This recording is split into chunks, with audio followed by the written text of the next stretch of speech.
இந்துக்களுக்கு காசி, கிறிஸ்தவர்களுக்கு Vatican search, அதே மாதிரி முஸ்லிம்களுக்கு மெக்கா. இப்படியா ஒவ்வொரு மதத்தினருக்கும் ஒரு புனித ஸ்தலம் இருக்கு. அப்படிப்பட்ட புனித ஸ்தலமான மெக்காவுக்கு ஒவ்வொரு வருஷமும் 20 லட்சத்துக்கும் அதிகமான மக்கள் வந்துகிட்டு தான் இருக்காங்க. இதுல ஆச்சரியம் என்னன்னா, இங்க இருக்கிற காபா பள்ளிவாசலை பொறுத்த வரைக்கும் அங்க முஸ்லிம் மதத்தினரை தவிர வேற எந்த ஒரு மதத்தினருக்கும் அனுமதி இப்ப வரைக்கும் கிடையாது. இது கூட பரவாயில்ல. ஆனா அந்த காபா பள்ளிவாசல் இருக்கிற மெக்கா சிட்டிக்குள்ளேயே முஸ்லிம் மதத்தினரை தவிர வேற எந்த ஒரு இந்து மதத்தினரையும் இல்ல கிறிஸ்தவ மதத்தினரையும் ரோடு வழியா கூட டிராவல் பண்ண விட மாட்டாங்க.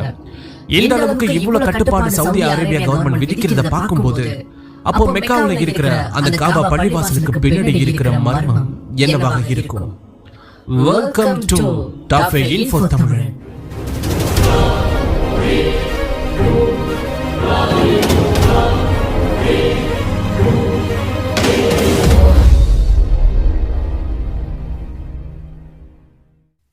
இந்த உலகத்துல இருக்கிற ஒட்டுமொத்த முஸ்லிம் மக்களோட பாப்புலேஷன் கிட்டத்தட்ட 1.9 பில்லியன். இந்த முஸ்லிம் மக்களோட ஆசையே மெக்காவில் இருக்கிற இந்த காபா பள்ளிவாசலுக்கு புனித ஹஜ் பயணம் வர்றது மட்டும்தான். அப்படி வர அந்த மக்கள் அங்க இருக்கிற காபா பள்ளிவாசல சுத்தி வரதை எல்லாரும் பார்த்திருக்கோம். இஸ்லாம் மதத்துல சிலை வழிபாடோ இல்ல எந்த ஒரு உருவ வழிபாடோ கிடையாதுன்னு எல்லாரும் கேள்விப்பட்டிருக்கோம். ஏன்னா அவங்க வழிபடுற அல்லாஹ்ங்கிற கடவுளுக்கு எந்த ஒரு உருவமும் வடிவமும் கிடையாது.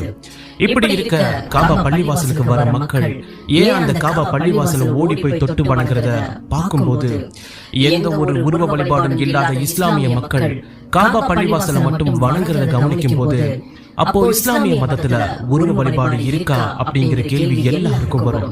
இந்த கேள்விக்கான விடை நமக்கு தெரியணும்னா காபா பள்ளிவாசலோட உண்மையான வரலாறை கண்டுபிடிச்சா போதும்.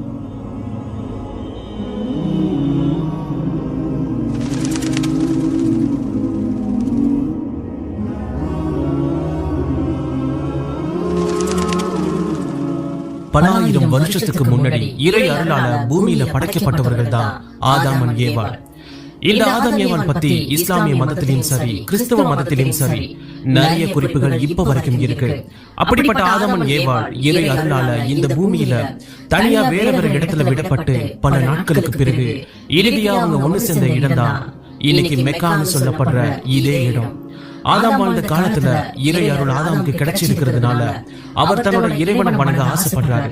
சொர்க்கத்துல கடவுள் எந்த மாதிரியான ஒரு ஆலயம் கட்டி இருக்காரோ அதே மாதிரியான ஒரு ஆலயம் பூமியில கட்ட நினைக்கிறாரு ஆதாம். ஆதாம் நினைச்ச மாதிரியே கஷ்டப்பட்டு ஒரு ஆலயம் கட்டுறாரு. அப்போதான் அந்த ஆலயம் கட்டும் போது ஒரு இடத்துல மட்டும் சரியான ஒரு கல் தேவைப்படுது. அப்படி தேவைப்படுற அந்த கல்ல சொர்க்கத்துல இருக்கிற தேவதை மூலமா பூமிக்கு அனுப்பப்படுது. ஆதாமும் அந்த வெள்ளைக்கல்லை வச்சு ஆலயம் கட்டி முடிக்கிறாரு. அப்படி கட்டி முடிக்கப்பட்ட அந்த ஆலயம் தான் இன்னைக்கு மெக்காவுல இருக்கிற இந்த காபா பள்ளிவாசல் சொல்லப்படுது. இதுல இன்னொரு விஷயம் என்னன்னா, ஆதாம் காலத்துல காபாவுல வைக்கப்பட்ட சொர்க்கத்திலிருந்து வந்த வெள்ளைக்கல் இன்னைக்கு கருப்பா மாறி பிளாக் ஸ்டோனா காபாவுல இருக்கு. இந்த கல் கருப்பா மாற காரணம் பூமியில நடக்கிற நிறைய குற்றங்கள் தான் முழுக்க முழுக்க காரணமா இருக்குன்னு சொல்லப்படுது. என்னதான் காபா பள்ளிவாசல் ஆதாம் காலத்துல கட்டி இருந்தாலும் 5000 வருஷத்துக்கு முன்னாடி அப்படி ஒரு பள்ளிவாசல் மெக்கால இருக்குன்னு யாருக்குமே தெரியாது. மக்கள் நடமாட்டம் இல்லாம பாலைவனத்துல சிதஞ்ச நிலைமையில தான் இருந்துச்சு இந்த காபா பள்ளிவாசல். அப்படி இருந்த காபா பள்ளிவாசல் இன்னைக்கு எல்லாருக்கும் தெரிய காரணம் பல ஆயிரம் வருஷத்துக்கு முன்னாடி நடந்த அந்த ஒரு சம்பவம் மட்டும்தான். 5000 வருஷத்துக்கு முன்னாடி பாலைவனத்துல சஃபா மருவான்னு சொல்லப்படுற மலை குன்றுக்கு நடுவுல இப்ராஹிம், அவரோட மனைவி ஹாஜர், கூடவே கை குழந்தை இஸ்மாயில், இவங்க 3 பேரும் பாலைவனத்துல நடந்து போறாங்க. ஒரு கட்டத்துல இப்ராஹிமுக்கு இறைவனோட கட்டளை அசரிதி மாதிரி கேக்குது. அந்த கட்டளைப்படி மனைவி ஹாஜரையும் குழந்தை இஸ்மாயிலையும் ஒரு மரத்துக்கு அடியில விட்டுட்டு போயிடுறாரு. அந்த நேரம் குழந்தை இஸ்மாயில் பசியில அழுக ஆரம்பிக்கிறாரு. தண்ணியும் பாலும் தீர்ந்து போனதுனால குழந்தையோட அழுகைய ஹாஜர்னால நிறுத்த முடியல. வேற வழி இல்லாம பக்கத்துல இருக்கிற சஃபா மருவா இந்த 2 மலைக்குன்று மேல ஹாஜர் 7 முறை ஏறி இறங்கி தண்ணி இருக்கான்னு தேடி பார்த்தோம். தண்ணி எங்கேயுமே கிடைக்கல. ஒரு கட்டத்துக்கு அப்புறம் குழந்தை இஸ்மாயில் பசியில அழுகும் போது அவரோட கால் பூமியில பட்டு அந்த இடத்துல இருந்து அளவுக்கு அதிகமா தண்ணி வர ஆரம்பிக்குது. இதை பார்த்த ஹாஜர் அளவுக்கு அதிகமா வர தண்ணியை கட்டுப்படுத்த ஜம்சம் அப்படின்னு சொல்லி அந்த தண்ணியை கட்டுப்படுத்துறாங்க. அப்படி உருவான ஜம்சம் கிணறு மூலமா காலப்போக்குல நிறைய மக்கள் அந்த இடத்துல வந்து வாழ ஆரம்பிக்கிறாங்க. அதுல இருந்து பல வருஷத்துக்கு அப்புறம் குழந்தையா இருந்த இஸ்மாயில் வளர்ந்து தன்னோட அப்பா இப்ராஹிம் அம்மா ஹாஜர் கூட வாழ்ந்துட்டு இருக்கும் போது திடீர்னு இப்ராஹிமுக்கு இன்னொரு இறைக்கட்டளை வருது. அந்த இறைக்கட்டளைப்படி இப்ராஹிமும் அவரோட மகன் இஸ்மாயிலும் சேர்ந்து சிதைஞ்சு இருந்த காபா பள்ளிவாசல திரும்பவும் கட்டுறாங்க. இதுக்கப்புறம் தொடர்ச்சியா ஒவ்வொரு இஸ்லாமிய மக்களும் இந்த காபா பள்ளிவாசல்ல தொழுவ ஆரம்பிக்கிறாங்க. இப்படியா இந்த காபா பள்ளிவாசல் திரும்ப கட்ட காரணமா இருந்திருக்கு.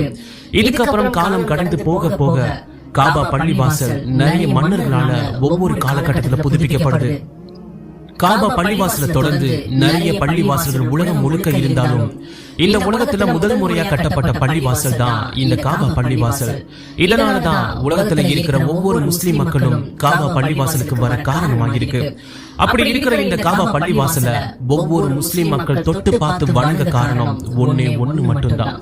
முதல் இறை தொழுகை இறை தூதர் மூலமா நடந்த ஒரே இடம் இந்த காபா மட்டும்தான். இதனாலதான் முஸ்லிம் மக்கள் இந்த காபாவை அன்பு மிகுதியால தொட்டு பார்க்க ஆசைப்படுறாங்க. இதை தவிர்த்து இஸ்லாம் மதத்துல எந்த ஒரு உருவ வழிபாடும் இப்ப வரைக்கும் கிடையாது. இன்னைக்கு காபா பள்ளிவாசல் மட்டும் இல்ல, இந்த காபா இருக்கிற மெக்கா சிட்டி கூட புனித ஸ்தலமா மாறி இருக்கு. ஒவ்வொரு வருஷமும் கிட்டத்தட்ட 20 மில்லியன் மக்கள் இந்த காபாவுக்கு புனித ஹஜ் பயணம் வரதுனால நிறைய கட்டுப்பாடுகள் சவுதி அரேபியா கவர்மெண்ட் மூலமா இப்ப விதிக்கப்பட்டிருக்கு.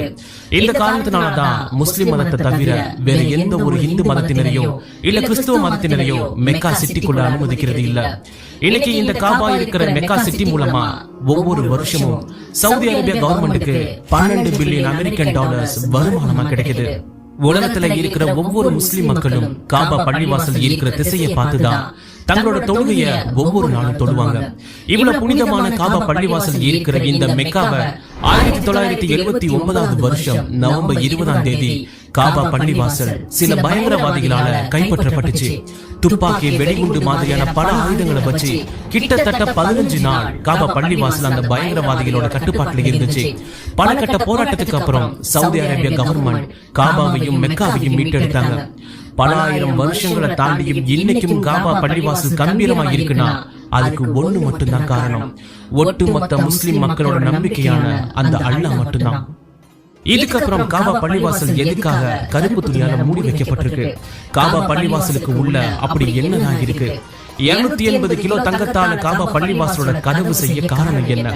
350க்கும் மேற்பட்ட கடவுள் சிலைகள் காபா பள்ளிவாசல் சுத்தி எதுக்காக கொண்டு வந்தாங்க? இதெல்லாம் தெரிஞ்சுக்க பார்ட் 2 வீடியோ வேணும்னா கமெண்ட் செக்ஷன்ல கமெண்ட் பண்ணுங்க. உங்களுக்கு இந்த காணொளி பிடிச்சிருந்தா லைக் பண்ணி சப்போர்ட் பண்ணுங்க. மறக்காம டாப் 5 இன்ஃபோ தமிழ் சேனலை சப்ஸ்கிரைப் பண்ணுங்க. அண்ட் இதுவரைக்கும் சப்ஸ்கிரைப் பண்ணி சப்போர்ட் பண்ண எல்லா நண்பர்களுக்கும் ரொம்ப நன்றி. அடுத்த இன்ட்ரெஸ்டிங்கான வீடியோல உங்களை சந்திக்க வரேன். அது வரைக்கும் உங்களிடமிருந்து விடைபெறுவது டாப் 5 இன்ஃபோ தமிழ். நன்றி, வணக்கம் மக்களே.